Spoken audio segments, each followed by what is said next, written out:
Mr. Collins is recognized for 5 minutes. Thank you, Mr. Chairman. You know, I know I'm going to sound like a broken record, but I'm a freshman up here as well, and I spent my entire career in the private sector, so I've never been elected, and I have been appalled at what we've been hearing in these hearings. It's very upsetting, and something that just like the chairman of the full committee said, I don't think 99% of the American people have a clue or know anything about what's going on our tribal lands. Chief Roberge, you gave out 6 points that you would like to see done when you were giving your opening statement. And I would love to hear you expand on them in a written form, if you could, just so that I could get a better understanding of something. I know you're busy, but I would love to see if you have an expanded version of that. And I would also like to know if the border was secure, would these still be the 6 things that the tribal lands need? So, absolutely, Mr. Thank Collins. you. And with that, I'm going to yield back the remainder of my time to the gentlewoman from Wyoming, Ms. Hageman. Well, thank you, Mr. Collins. Picking up where I kind of left off is, Chief Roberge, in your testimony, you highlighted some of the jurisdictional challenges that you face. You also suggested that it is common for local law enforcement to run into jurisdictional holes in our justice system that make it harder to punish cartel members and drug dealers. Has it become more common or less common for cartels and drug dealers to take advantage of these various loopholes? More common, significantly more.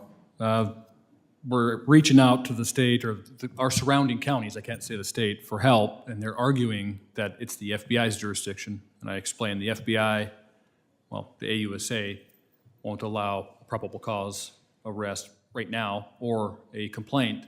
Rather, when they commit an offense, we have to wait for this warrant of arrest to be issued before we can place them in jail.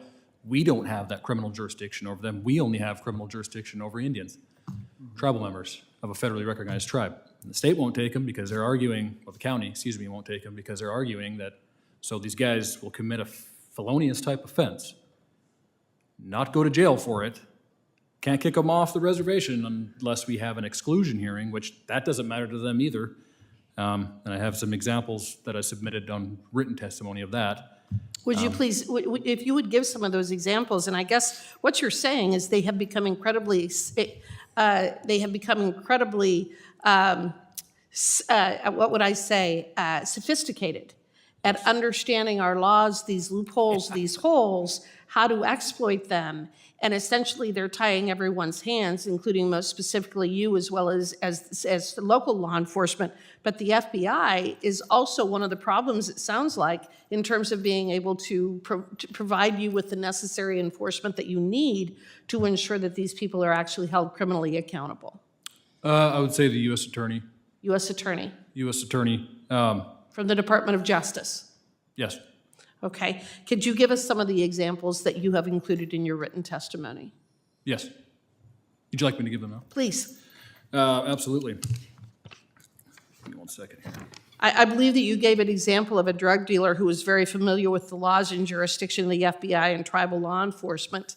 Is that being one of the examples? Yes, this would be the one example here. So a few weeks ago, we had a non-Indian drug dealer dealing and living on our reservation. In the course of the tribal law enforcement investigation, this non-Indian drug dealer was found with a large amount of methamphetamine. He had a scale, drug paraphernalia, and all the precursors for sale or distribution of dangerous drugs. He had beaten, the reason we had contact with him is he had beaten a tribal member, which was a female, with a firearm. So he didn't shoot her, but he beat her with a firearm. And then this individual has a history of committing other drug-related crimes. The local county was called, as well as the FBI. Due to the ongoing criminal behavior of this non-Indian drug dealer, the court issued a preliminary order to exclude him from our reservation as per the Fort Belknap Indian Community's Constitution. The non-Indian drug dealer violated this within the week of the issuance of this order. So prior to this exclusion order being issued, the county refused to take him. And he just beat a woman, left her for dead out in a rural area. She thought she was going to kill him. Nobody took him to jail. We didn't have jurisdiction over him. We'd violate his civil rights if we did anything about it. So that brings me to the point of we need legislative action, and a simple fix would be to overturn the Oliphant decision and give us criminal jurisdiction That's the solution right there. That's one of the solutions, Yes, okay? ma'am. I very much appreciate that. That is a good example to give. I'm out of time. Again, I want to thank you for being here and your bravery and being willing to work with us to try to find a fix and some solutions to these horrific problems that we're facing. Thank you. I think